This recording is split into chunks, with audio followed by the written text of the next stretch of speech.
Sí, ¿Puedo sí, tener esto? sí, Gracias. Hola. Oye, a mí me preguntaron, la Magdalena me preguntó si yo quería ser último o primero. Y yo, el pelotudo, dije que que me daba lo mismo y me pusieron primero cuando todavía el alcohol no ha fluido. Pero bueno, yo les voy a hablar de bacterias y de antibióticos, como les dice la Magdalena. Les parto mostrando esta foto, que probablemente todos conocen, que es Charles Darwin. Pero no les voy a hablar de Darwin como científico, sino como padre. Esta de ahí es Annie. Annie era una de las hijas más queridas de Darwin.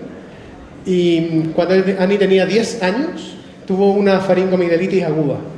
Probablemente todos ustedes, y todos sus hijos, y sus sobrinos, y todo el mundo, ha tenido una faringoamigdalitis aguda.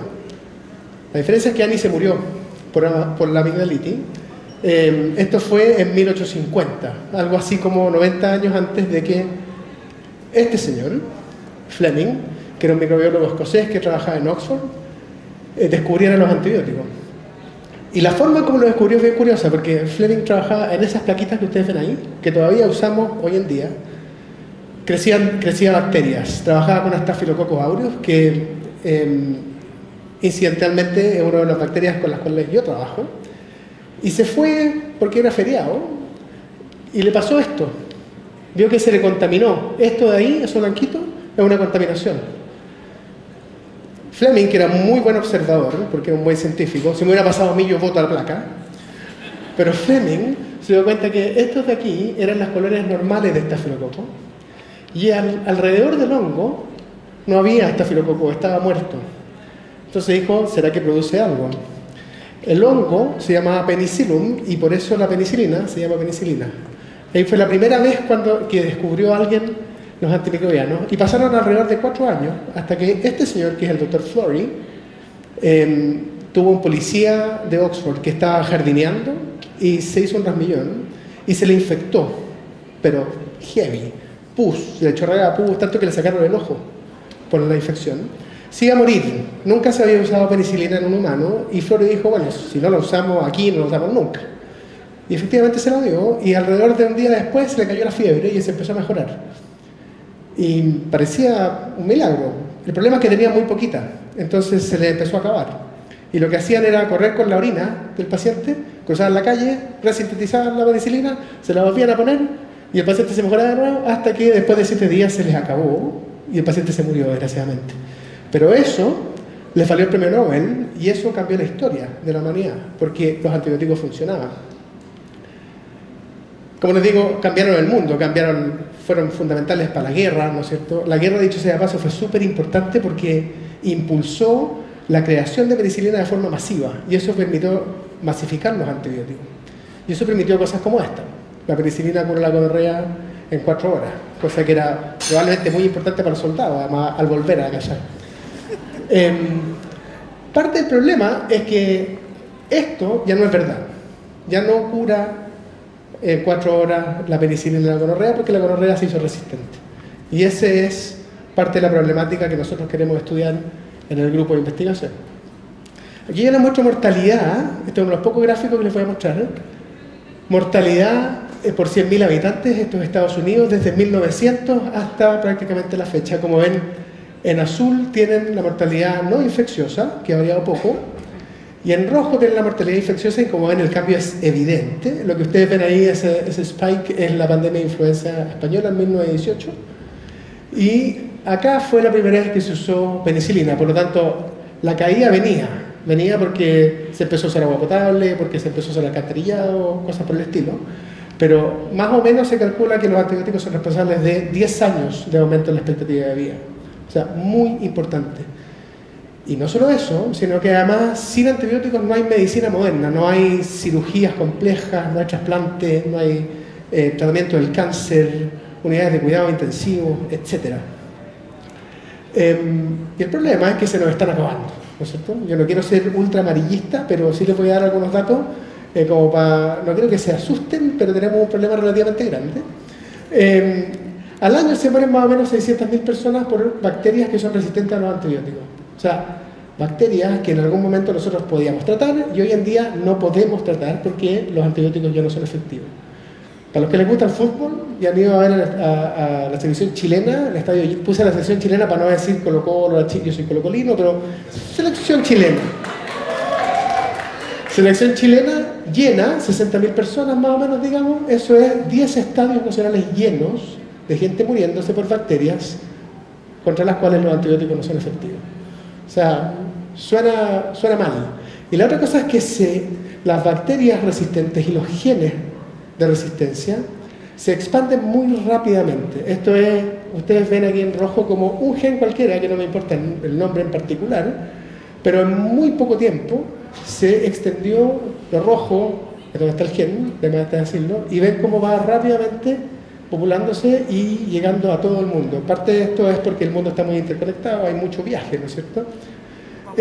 Y yo no podría suponer, dicho sea de paso, que lo blanco, ustedes vieron que lo blanco queda en lugares que son relativamente pobres, entonces cabe la duda de si es porque no lo estamos buscando o porque no está ahí. La estimación es que al 2050, esto es del gobierno británico, más o menos 10 millones de personas se van a morir al año por bacterias resistentes. Este es un número heavy, o sea, se va a morir más gente de bacterias resistentes que de cáncer y que de accidentes, o que de cáncer y diabetes. Más o menos equivale a 3 personas muriendo al segundo por una bacteria resistente. Súper bueno el dato para alguien como yo cuando quiere hacer el caso de la importancia. Pero no me gusta mucho el amarillismo, porque el dato supone que no se hace nada al respecto. Cuando se hizo este reporte, suponía que todo seguía igual. Cosa que no es verdad, porque ya estamos haciendo cosas al respecto. Por ejemplo, Milenio financia un grupo que se dedica a estudiar la resistencia bacteriana. Por lo tanto, muy probablemente esto no va a ser verdad. Y eso es lo que estamos tratando de hacer. Y para eso necesitamos a todo el mundo, como van a ver, no solamente científicos trabajando. Pero antes de eso, ¿cómo pasamos de milagros, si me permiten usar esa palabra en una reunión científica, milagro de la medicina a crisis de salud pública? Nos demoramos re poco, o sea, nos demoramos así como 60 años y estamos quedándonos sin antibióticos. Eso tiene varias explicaciones, yo voy a tratar de hablarles algunas. Una son las bacterias son increíbles, se adaptan a todo. Recién Osvaldo, que lo van a escuchar, y que tengo mucho interés en escuchar esa charla de la expedición, me decía que, claro, él estudia lugares del agua del océano donde no hay oxígeno. Y ahí hay microorganismos. Los microorganismos, estos tienen la historia de la planeta en 24 horas. Nosotros aparecimos ahí, así como que se está acabando el día, y aparecimos. Los dinosaurios aparecieron ahí, o sea, nosotros encontramos que los dinosaurios están súper lejos, están súper cerquita, y los microorganismos partieron acá. Se llevan billones de años adaptándose a todo. Por lo tanto, se adaptan a los antibióticos también. No es muy sorprendente cuando lo piensa. ¿Y cómo se adaptan? Esto es el árbol de la vida de Charles Darwin. I think, dice Darwin, no es que alguien tenga ninguna duda, pero él lo quería aclarar. Y este es el árbol de la vida del 2016, con todos los genomas disponibles a la fecha. Hoy día tenemos muchos más.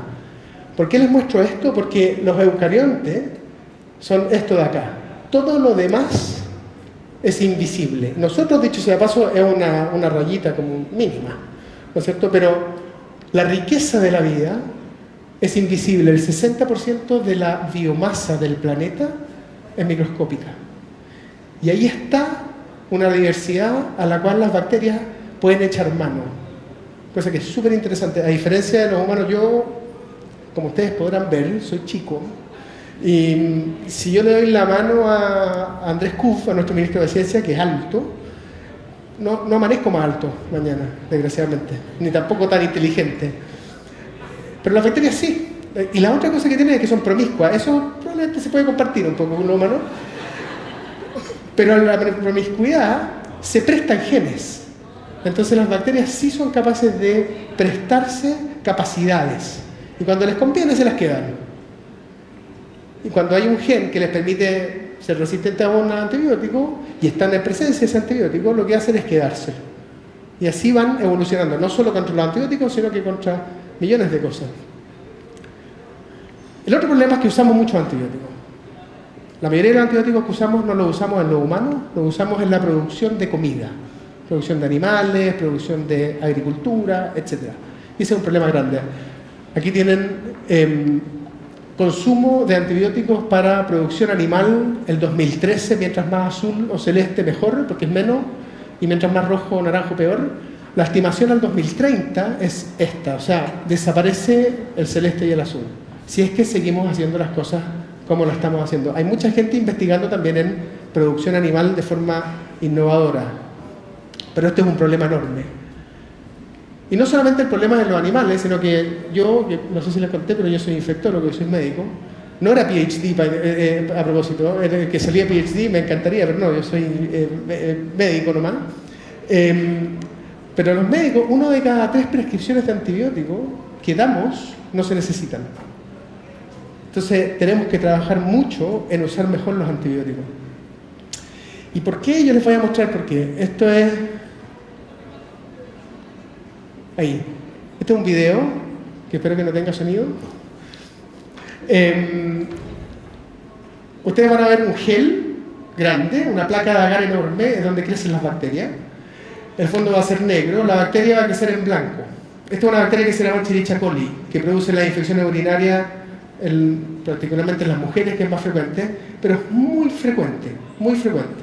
Y van a ver distintas concentraciones de antibióticos, desde sin antibióticos, los extremos, después van a tener 1 por la concentración de antibióticos que mata a la bacteria, y después 10 veces, 100 veces, hasta 1000 veces la concentración de antibióticos que originalmente mataba a esa bacteria.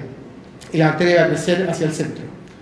Ustedes ahí ven que va creciendo para cuando llega a una por la concentración de antibióticos, hasta que aparece una mutante ahí, y aparecen mutantes por otros lados, y son capaces de sobrevivir en presencia de antibióticos. Al principio poquito, era solamente una vez, 1 por la concentración. Pero cuando llega a 10 por, como ven, para y ya rápidamente se hace resistente y sigue creciendo. Y después llega a 100 por. Y, de nuevo, es capaz de sobrevivir. Y ya como que, me imagino que ya se imaginan lo que viene cuando llega a 1000 por. Se hace resistente y en algo así como 12 días una bacteria es capaz de adaptarse y crecer hasta 1000 veces la cantidad de antibióticos. Eso es lo que estamos viviendo, o sea, una especie de hidra de la Etna, ¿no es cierto? Le cortan una cabeza y le crecen 2 a las bacterias. Ahora, para que haya una película de terror tiene que haber 2 mellizas malignas, ¿no es cierto? Entonces ya les conté de una. Y la otra es antibióticos aprobados en el último tiempo, y como ven la caída es dramática. Las compañías dejaron de invertir en creación de nuevos antibióticos. Nos cuesta mucho pensar por qué. Gastan una brutalidad de plata, algo así como 2% de las moléculas que parten terminan en el mercado, se terminan dando a alguien. Y además, los expertos como yo quieren que no la usemos porque quieren reservarla. Y además las bacterias se hacen resistentes. Y además los cursos de antibióticos son cortos. Versus un antihipertensivo que alguien tiene hipertensión, se lo dan para toda la vida y nunca se hace resistente. Entonces, ahí hay un problema súper grande que se conjugó aquí. Ahora, no todo está perdido. Hay cosas buenas. Hay mucha gente diciendo que tenemos que cambiar. Cuando uno dice, ¿quién quiere cambio? Probablemente todos decimos, yo. Cuando uno dice, ¿quién quiere cambiar? Menos gente, y probablemente dejan la mano. Y cuando dice, ¿quién quiere liderar el cambio? La gente se va. Esto, como el problema es tan grande, hay harta gente que está tratando de liderar el cambio. ¿Cuál es el cambio que tenemos que hacer? Hay varios, yo les puse aquí algunos resúmenes. Uno es cambiar la concepción de las bacterias. O sea, tenemos que dejar de pensar que las bacterias son malas. Gracias a las bacterias, hace poco yo leía, decía, si Dios es invisible, está en todas partes y creó la vida, Dios es microbiano. Porque eso es, o sea, sin bacterias no hay vida. No hay oxígeno, no hay nada. Se fue todo. Por lo tanto, pero nosotros por mucho tiempo nos hicieron creer que ese producto mata 99,9% de los gérmenes y bacterias, era lo mejor que podía pasar. Y es lo peor que puede pasar. O sea, nosotros tenemos que empezar a pensar en las bacterias como algo bueno. Nosotros somos más bacterias que humanos, me imagino que ya han escuchado eso, ¿cierto? Más células bacterianas que células humanas, más genes bacterianos que genes humanos en el cuerpo. Pero están haciendo, más allá del número, están haciendo algo bueno. Nosotros coevolucionamos con bacterias. Por lo tanto, tenemos que cambiar el switch y ir a matar a la bacteria mala sin tocar a las buenas. ¿Ya? Y vamos a volver sobre eso. Otro es que tenemos que cambiar la visión sobre los antimicrobianos. Los antimicrobianos son drogas, medicamentos, muy importantes en términos sociales. O sea, el problema de la resistencia obedece a una cosa que se llama la tragedia de los comunes, como bienes comunes, como, por ejemplo, podría ser la contaminación ambiental, el cambio climático. Si estamos con un smog terrible, no se pueden prender chimenea, y yo voy y prendo mi chimenea en mi casa, estoy dañándome a mí, y además estoy dañándolos a todos ustedes. Con los antibióticos pasa algo muy parecido. O sea, si yo uso mal los antibióticos, me daño a mí, pero además, eventualmente estoy previniendo que alguien más pueda usar el antibiótico que le sirva. A diferencia de otros medicamentos, ¿no es cierto? Que si yo lo uso mal, me puedo dañar a mí, pero no al resto. Hay gente que está trabajando en esto, así como hay huella de carbono en los países, están planteando que haya una huella de uso antimicrobiano, dónde se usan, cuánto se usan, etc. Aquí yo les muestro una reflexión que a mí me parece interesante, y es que se confunde el precio con el valor. Los antibióticos son baratos, han sido históricamente baratos. Y yo creo que eso ha jugado en contra de que les demos más valor, y en ningún caso quiero que sean más caros. Pero, por ejemplo, cuando aparece un antibiótico nuevo, en el 2000 linezolid o en el 2006 daptomicina, que costaban, digamos, $200, $300 al día, para uno como clínico y para todo el mundo era, pero ¿cómo $300 un antibiótico? Pero qué brutalidad. El antibiótico que le iba a salvar la vida a alguien y que le iba a mejorar para siempre. Versus un anticuerpo monoclonal o una droga antineoplásica que puede costar $30.000 fácilmente y que alarga la vida, digamos, 8 meses o 5 años, a diferencia de curar la infección para siempre. Y a nadie nos sorprende esto. A nadie nos sorprende que el antineoplásico sea carísimo, pero sí nos sorprende que los antibióticos sean, no sé, cuesten $500. Yo creo que tenemos que, de nuevo, no quiero que cuesten más caro, pero quiero que les asignemos más valor a los antibióticos. Yo creo que eso es súper importante como sociedad. Y eso incluye millones de otras cosas, como por ejemplo, no tengo idea, me sobraron antibióticos del año pasado porque tenía una neumonía y ahora tengo moco y me siento mal y sé que me van a operar antibióticos. Ese tipo de cosas es porque, bueno, uno nunca haría eso con un antineoplásico. Uno no diría, bueno, me trataron linfoma, me dieron ibrutilismo, cualquier droga, y ahora después me hace sentir mal, ¿sabes qué? Me voy a tomar un poco de quimioterapia. No sé, ¿no es cierto? Pero los antibióticos sí. Y lo otro es que tenemos que repensar la estrategia en que tratamos las infecciones bacterianas. O sea, nosotros hoy en día, los antibióticos son una bomba racimo. Tenemos una bacteria mala, tenemos 10 elevado a 12 bacterias buenas en el intestino, y lo que hacemos es pegar un lanzallamas y matarla a todas. Yo mismo les dije que los antibióticos cambiaron la historia de la medicina, por lo tanto funcionan. Pero en el camino, gracias a la ciencia, nos hemos dado cuenta que probablemente no es tan inteligente. O sea, si pudiéramos tener una forma un poquito más inteligente, sería buena idea. Entonces, eso es lo que tenemos que, a través de grupos científicos varios, tratar de empezar a impulsar. Y hay gente que está trabajando en eso de forma bien intensa. Tenemos que pensar distinto, como el primero, y tenemos que considerarnos a nosotros fundamental. Probablemente no hay un ejemplo mejor para decirles esto, para reflejar lo que yo les digo, que una infección que se llama Clostridium difficile, que se produce cuando alguien toma antibiótico y mata a la flora bacteriana buena que está en el intestino. Uno puede infectarse con una bacteria, ni siquiera infectarse, una bacteria que está en tu intestino y que, digamos, que se despierta cuando se dan las buenas y produce una diarrea súper profusa que puede matar o puede terminar en una cirugía para sacarle todo el colon a alguien. Difícil de tratar. Y la mejor forma de tratar Clostridium no es otro antibiótico, como hicimos por mucho tiempo, sino que es ponerle microbiota fecal normal, ponerle caca de un sujeto normal al enfermo, restablecerle su microbiota en el intestino. Y eso mejora Clostridium. Eso prueba lo que yo les digo, que la forma que tenemos de tratar las infecciones es un poquito troglodita con los antibióticos. Ahora, ¿qué pueden hacer cada uno de ustedes, así como sociedad en general? Uno, no pedirle antibiótico a los doctores y no ir de doctor en doctor. O sea, tengo moco, me siento mal, probablemente un virus, fui a un doctor, no me dio antibiótico, fui a otro doctor, no me dio antibiótico, fue al tercero y me dio antibiótico. Y se me pasó. Se te iba a pasar igual si era un virus, se te iba a pasar en 4 o 5 días. Pero eso pasa y termina siendo el último doctor el tipo que lo salvó, el paciente. Segundo, probablemente sería mejor que le pregunten a sus doctores si necesitan los antibióticos, cuando les den antibióticos. ¿Será verdad, doctor? Porque yo escuché que me puede dar Clostridium difficile y después me tiene que poner caja de otro gallo. Tercero, vacuna. Las vacunas son importantes y evitan que ustedes lleguen con fiebre. Parte del problema es que nosotros como clínicos es difícil, porque la medicina es difícil, entonces llegan con fiebre y tosiendo y sintiéndose pésimo. Y está en campaña de influenza, lo más probable es que sea influenza. Pero ¿qué hace el clínico? Le da cierta venir por la influenza y dice, bueno, pero por si las moscas toman el antibiótico. Eso es porque es difícil diferenciar las bacterias de los virus. Una buena forma es que todo el mundo se vacune y no lleguen con fiebre. La campaña de influenza es el momento del año en donde más antibióticos se usan por lejos. Es como raro, porque si la influenza es un virus, la influenza no se trata con antibióticos. Otra, y esta es un poquito conflictiva, prefieran carne que se produzcan sin antimicrobiano. Hay una raza, el social push, ¿no es cierto? O sea, hay que empujar a la empresa.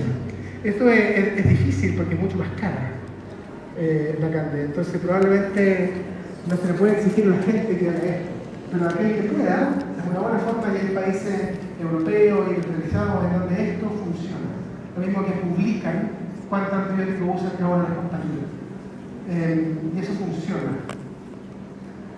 Y por último, por supuesto, hay que mantenerse informados. ¿Qué estamos haciendo nosotros? Nosotros como comunidad científica, y nosotros como grupo Milenio, como Micro R, nos dedicamos a esto. Pero así partimos en noviembre y así vamos, hemos crecido. Y lo que estamos haciendo es mirar el problema desde distintas perspectivas. Probablemente, súper ambiciosamente, queremos verlo desde todos los perspectivas. Entonces tenemos gente como yo, que soy clínico y que me dedico en mi sombrero científico como a mecanismos y a biología molecular, a genética del problema. Pero hay gente que se dedica, por ejemplo, como Marco Turraga, que también forma parte de otro, dicho sea paso en otro milenio de ciencias sociales, pero dando modelos de enfermedades infecciosas y nos permite predecir, por ejemplo, cuál es la dinámica de transmisión de una bacteria. Y además, por si fuera poco, Eduardo también tiene experiencia en economía de la salud. Nosotros no tenemos idea cuánto le cuesta a Chile la resistencia bacteriana. No sabemos cuánta gente se muere del país de resistencia bacteriana. Eso es súper importante, porque si no tenemos esos datos, lo que hace alguien como yo cuando se para es que usa datos gringos. Y eso nosotros queremos hacerlo más. Queremos tener datos chilenos. Tenemos gente como la Andrea Moreno, que es veterinaria y que se dedica a resistencia a animales. Y además la Andrea trabaja en FAN. Cuando les digo de formas novedosas de tratar bacterias, una de ellas es usar los virus, que son los enemigos naturales de las bacterias, para que las maten. Y eso es una técnica súper interesante que hay mucha gente trabajando porque los fármacos son específicos. Matan solamente a una bacteria, como un misil teledirigido. Y así tenemos gente trabajando en distintas áreas que en algún momento les puedo contar si les interesa. Y por último, colaboramos, que es uno de los espíritus de Milenio. Esta es como si tuviera que decir cuál es mi historia en la colaboración. Ese es el colaborador y ese soy yo. Y con eso los dejo. Yo creo que le daré suficiente.